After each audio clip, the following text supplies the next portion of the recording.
Hello everyone, good morning, good evening, wherever you are. Welcome to Northern California channel Zone 9. And today we will talk about some basic tips, right, about watering and selecting a container. So these are basic mistakes that are done by beginner gardeners. I just wanted to make sure that you don't make the same mistake as I did initially.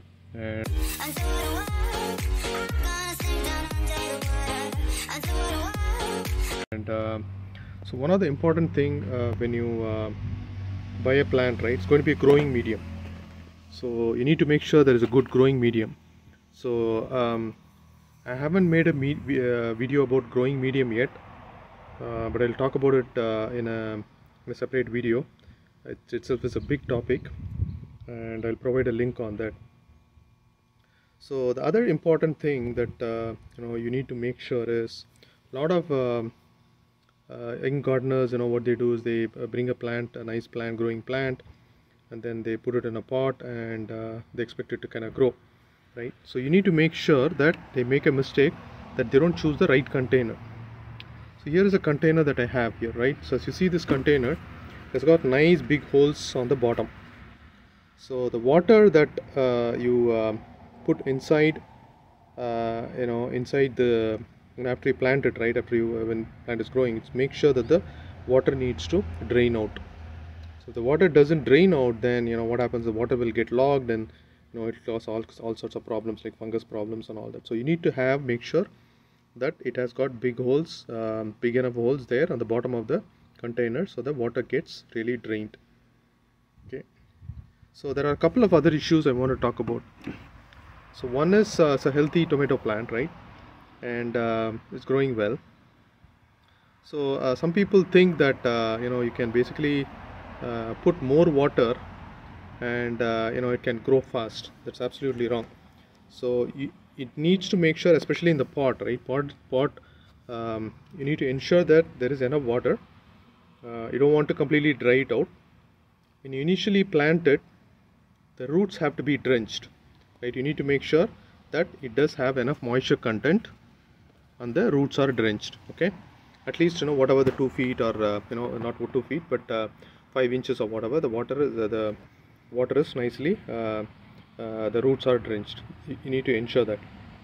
And the second one is, after a week or 2 weeks, once the plant has settled down, you cannot keep on watering the plants. It's a big thing, that big mistake that everyone makes, young gardeners especially.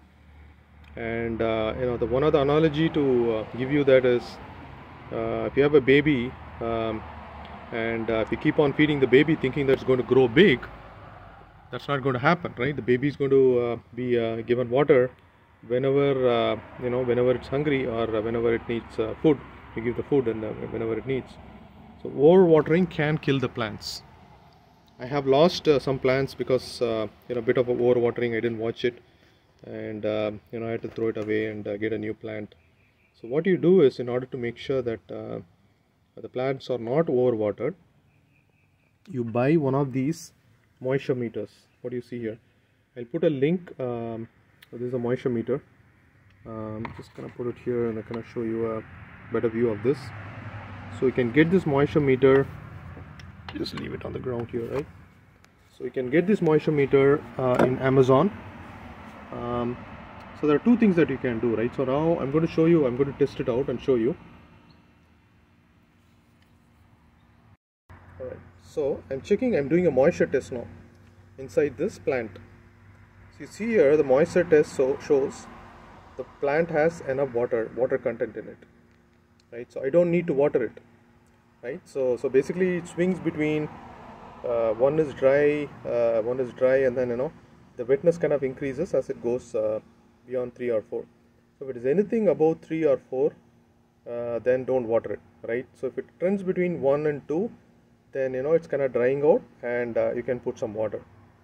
So it's always advisable to check with the moisture meter, right, and then water it. So if you don't have a moisture meter, what you could do is you could also put your finger and then kind of check it out, right? So you just check it out and see there's moisture. There's a little bit of moisture content there. So So this is a easy way of checking. But if you can afford a moisture meter, then I would strongly suggest you to buy it. It's kind of a good tool to have, and check it out, right? So the summary here is you can easily kill a plant by overwatering, and you need to make sure the watered only when it's actually needed, actually necessary for a healthy plant.